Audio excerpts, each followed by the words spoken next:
आज जिस फील्ड पर हम बात करेंगे उसे कहते हैं साइंस कम्युनिकेशन एंड आउटरीच की फील्ड, या कहें आसान भाषा में आपको समझाऊं तो साइंस की दुनिया में जो कुछ काम हो रहा है उसे सिंप्लीफाई करके समझाना और लोगों तक पहुंचाना इस फील्ड के लोगों का काम होता है। और इस फील्ड को गहराई से समझने के लिए हम पहुंचे हैं CSIR निस्पर के 5th फाउंडेशन डे के मौके पर, क्योंकि इस फील्ड से जुड़े कई ख़ास मेहमान, बड़ी हस्तियां यहाँ पर मौजूद हैं और उससे हमें आसानी मिलेगी इस फील्ड को समझने के लिए, इस फील्ड को जानने के लिए। इस फील्ड में कैसे आया जा सकता है, कौन कौन सी सब डिविजन्स हैं, तमाम बातों पर, तमाम पहलुओं पर बात करेंगे। लेकिन सबसे पहले एक छोटे से पैकेज के ज़रिए समझ लेते हैं कि ये फील्ड दरअसल है क्या। साइंस कम्युनिकेशन और आउटरीच आज के दौर में सिर्फ तजर्बा गाहों तक महदूद नहीं रही, बल्कि ये हमारी रोजमर्रा जिंदगी का अहम हिस्सा बन चुकी है। ऐसे में साइंस कम्युनिकेशन और आउटरीच का किरदार निहायत अहम हो जाता है, जिसका मकसद साइंसी मालूमात और तहकीक को आम फहम ज़बान में आवाम तक पहुंचाना है। साइंस कम्युनिकेशन साइंसी इजादात, तहकीक और हक़ायक़ को इस अंदाज में पेश करने का नाम है कि हर तबका फिक्र इसे समझ सके, जबकि साइंस आउटरीच के जरिए खुसूसन तलबा और नौजवानों को साइंसी सोच से जोड़ा जाता है। इस मौके पर CSIR के national institute of science communication and policy research के 5वें यौम तासीस का जिक्र निहायत जरूरी है। CSIR निस्पर ने हिंदुस्तान में साइंसी तहकीक और सनती तरक्की के साथ साथ आवामी सतह पर साइंस के फरोग में अहम किरदार अदा किया है। अगर आपको साइंस से दिलचस्पी है और लिखने, बोलने या तख्लीकी अंदाज में बात पहुंचाने का शौक रखते हैं तो ये शोबा आपके लिए एक बामकसद और रोशन करियर साबित हो सकता है।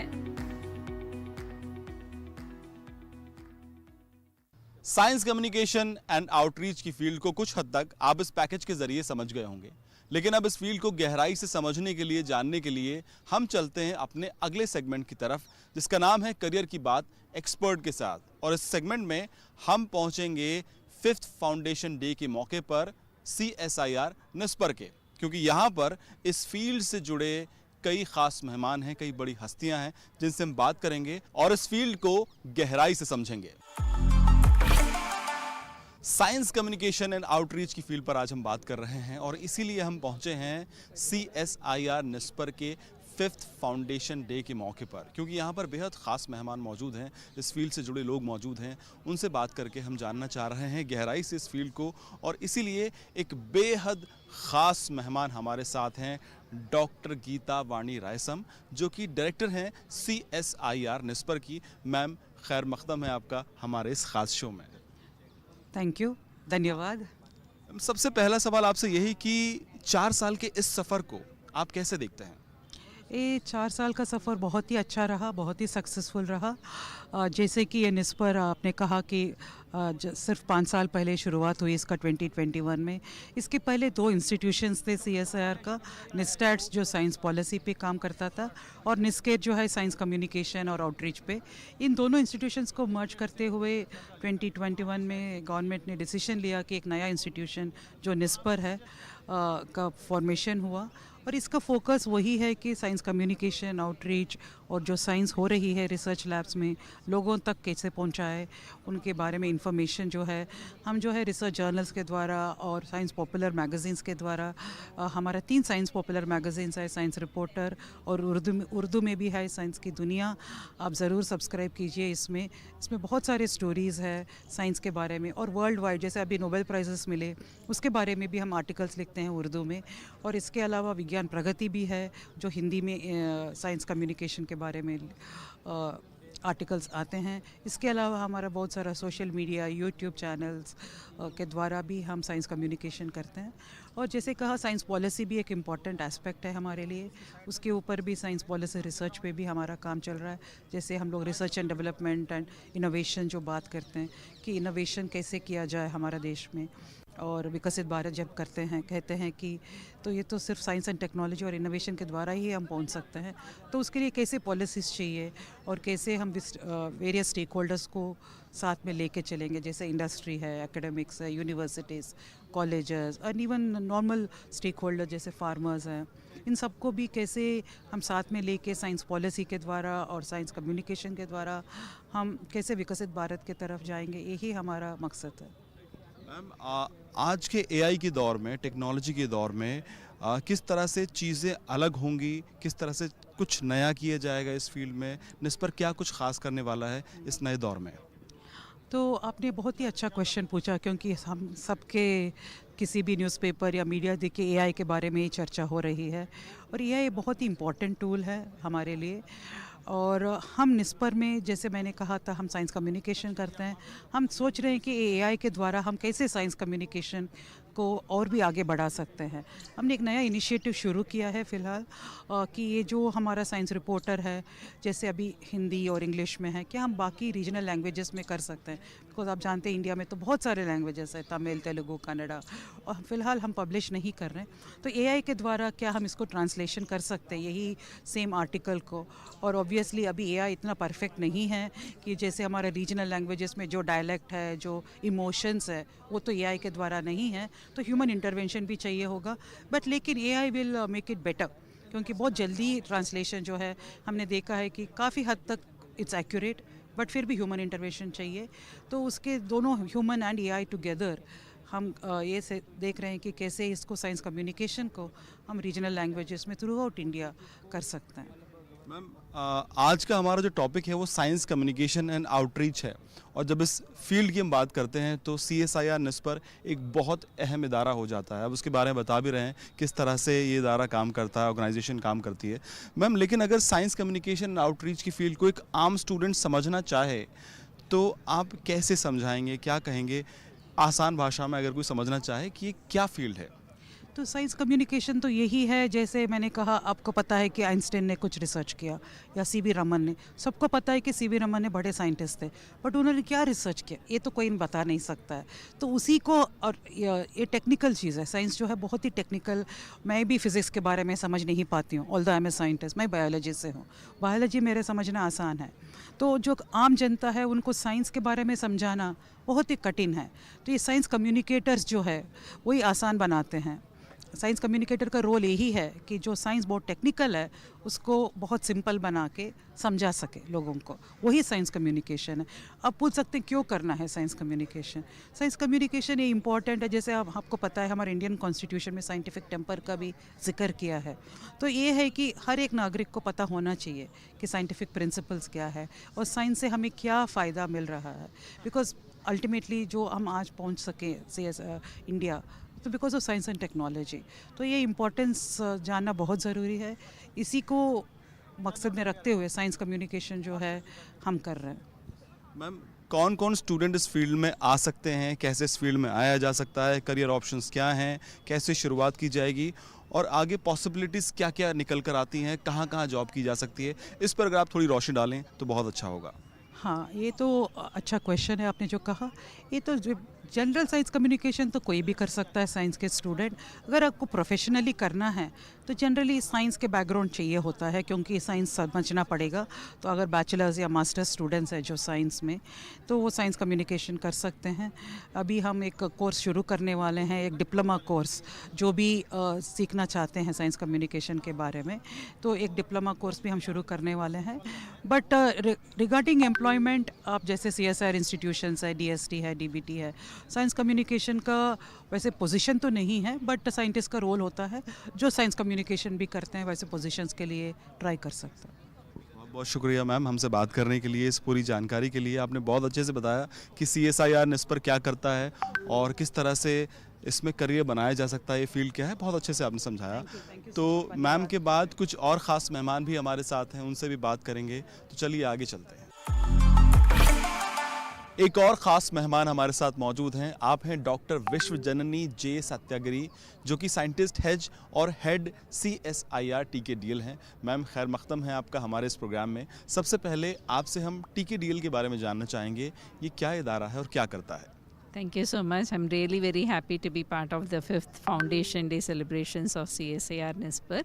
जो अब हम ट्रेडिशनल नॉलेज डिजिटल लाइब्रेरी यानी TKDL की बात करते हैं, this is actually took birth in this institution CSIR NISPER in the year 2001। जब हमारा पारंपरिक ज्ञान, भारतीय पारंपरिक ज्ञान, हल्दी, बासमती, नीम का पेटेंट हुआ था, वो ओनरशिप का राइट्स भी चेंज हो गया था because of this patent grants. तो उसको रोकने के लिए ट्रेडिशनल नॉलेज डिजिटल लाइब्रेरी की बर्थ हुई थी इन द ईयर 2001। हमारा पारंपरिक ज्ञान जो भी है, जैसे आयुर्वेद, सिद्धा, यूनानी, सोवरिकपा, उसका डॉक्यूमेंट करते हैं। So the TKDL happens to be the first of its kind globally and it is one of the largest traditional knowledge prior art databases across the world today. So it has set a global standard. Ma'am स्वास्थ्य portal भी आज launch किया गया है, तो उसके बारे में कुछ बताइए। Sure. When we talk of our traditional knowledge, very often ये जो archival material है या पुराना felt is that CSIR can pick scientifically validated traditional knowledge and communicate it to the public. So ये स्वास्थ्य जो initiative, national initiative शुरू हुआ है, इस reason के लिए हुआ है ताकि हमारा जो पारंपरिक ज्ञान है, जो scientifically validated है, उसको हम public तक ले जा पाएंगे और through that we are able to ensure that the value and the recognition to our traditional knowledge continues today and for tomorrow as well. Ma'am हमारे शो में हम करियर की बात करते हैं, नौजवानों को बताते हैं कौन कौन से नई फील्ड्स हैं, किस तरह से वो एक अच्छा ब्राइट करियर बना सकते हैं। तो हम साइंस कम्युनिकेशन एंड आउटरीच की फील्ड पर आज बात कर रहे हैं। अगर इस फील्ड में कोई नौजवान आना चाहता है, कोई स्टूडेंट आना चाहता है और TKDL से जुड़ना चाहता है, तो क्या तरीका होगा? आप पारंपरिक चीज़ों की बात कर रहे हैं, क्या ज़रूरी है कि वो साइंस बैकग्राउंड से ही हो या फिर किसी और बैकग्राउंड का स्टूडेंट भी यहाँ पर आ सकता है? किस तरीके से आ सकता है? क्या एस्पेक्ट्स है आगे, उन पर अगर थोड़ी रोशनी डाल पाएँ तो बहुत अच्छा होगा।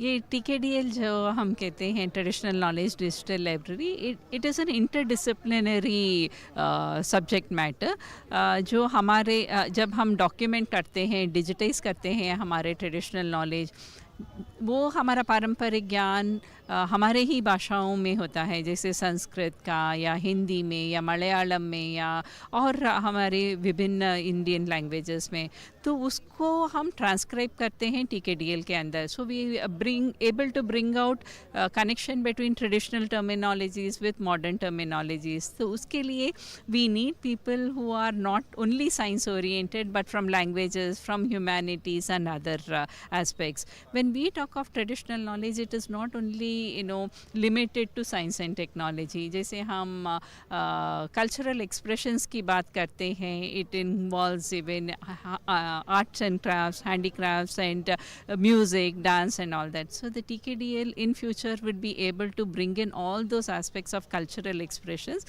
and in this context the national education policy, which also talks of the Indian knowledge systems, will be very relevant, and students can take recognition and also advantage of the different policies and the various initiatives of the government of India. शुक्रिया ma'am हमसे बात करने के लिए। तो अब आगे चलते हैं, कुछ और ख़ास मेहमान भी हैं, उनसे बात करेंगे। आज हम साइंस कम्युनिकेशन एंड आउटरीच की फील्ड पर बात कर रहे हैं और आपको कई और एस्पेक्ट इस फील्ड के बताने की कोशिश कर रहे हैं। तो चलिए जल्दी से आगे चलते हैं। अब हमारे साथ डॉक्टर शिव कुमार कल्याण रमन हैं। आप CEO एंड डायरेक्टर हैं ANRF के। सर खैर मक़दम है आपका हमारे इस प्रोग्राम में। थैंक यू सो मच, बहुत शुभकामनाएं।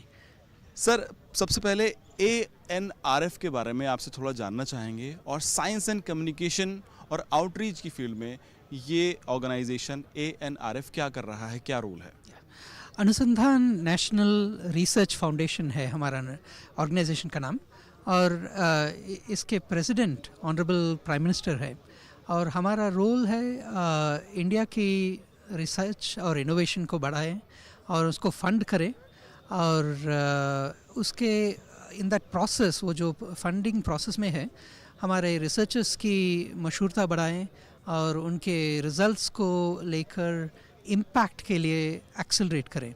सो इस प्रोसेस में कम्युनिकेशन की रोल बहुत अहम है, और इसमें कम्युनिकेशन पॉलिसी और अभी नया मीडिया आई है जो सोशल मीडिया, आर्टिफिशियल इंटेलिजेंस के साथ कुछ कर सकते हैं.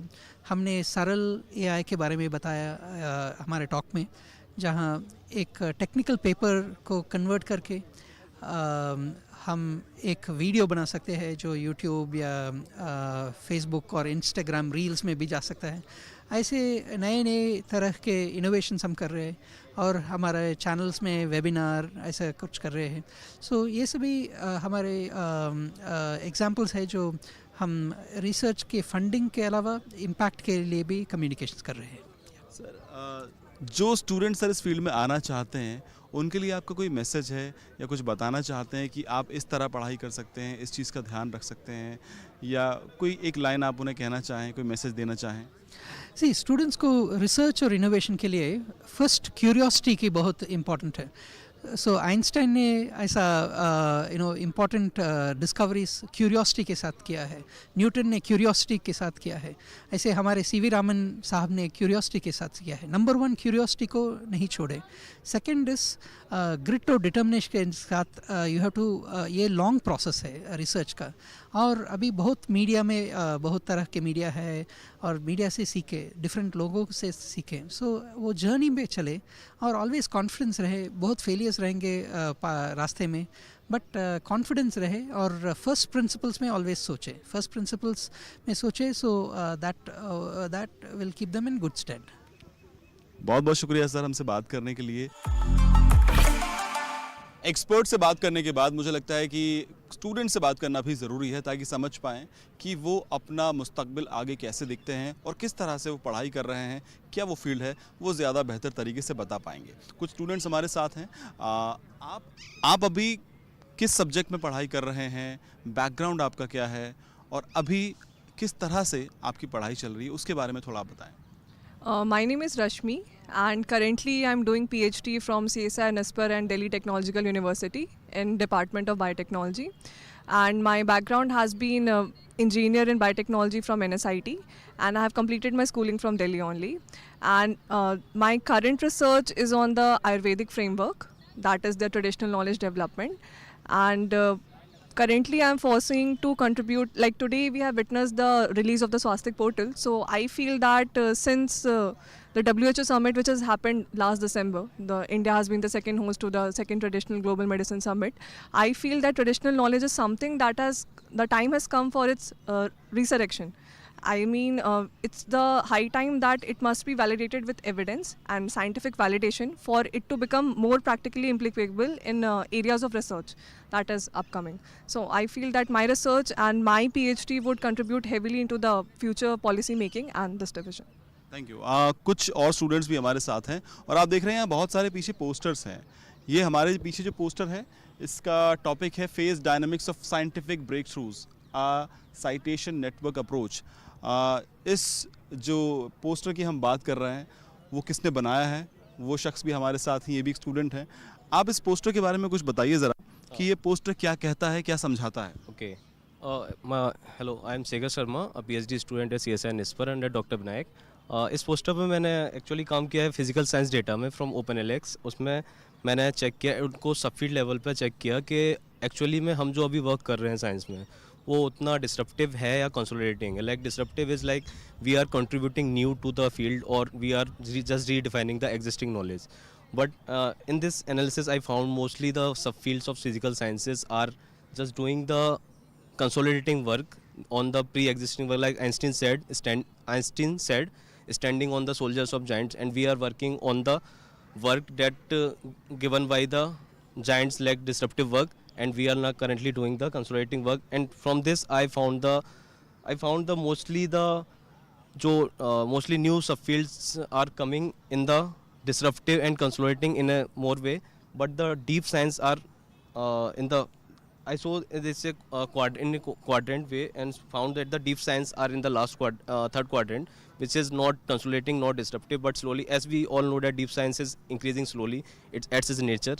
So this is my work. Thank you. कुछ और स्टूडेंट्स भी हमारे साथ हैं, उनसे ही बात करते हैं। मैम, आप अपना नाम बताएं और आप क्या पढ़ाई कर रहे हैं इस वक्त, और आने वाले वक्त में आप अपने आप को कहाँ देखते हैं?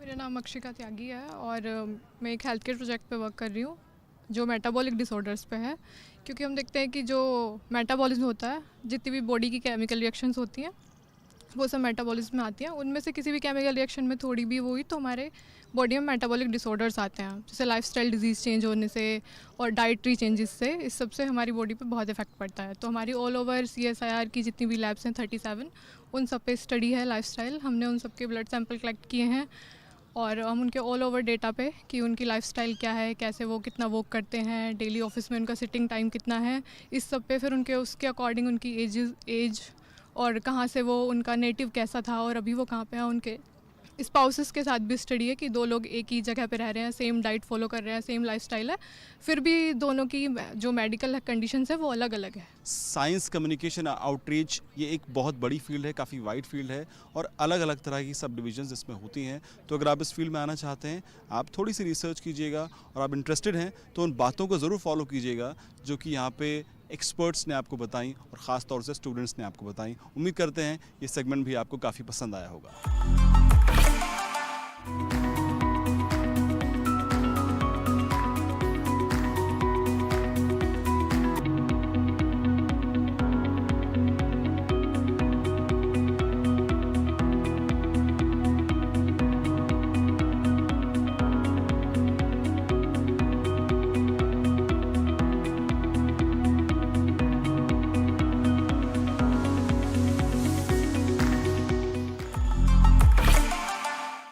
साइंस कम्युनिकेशन एंड आउटरीच की फील्ड को समझाने की, बताने की हमारी ये कोशिश आपको पसंद आई होगी। अगले हफ्ते फिर आपसे मुलाकात होगी एक नई फील्ड के साथ और एक नए टॉपिक के साथ। तब तक के लिए खुदा हाफिज।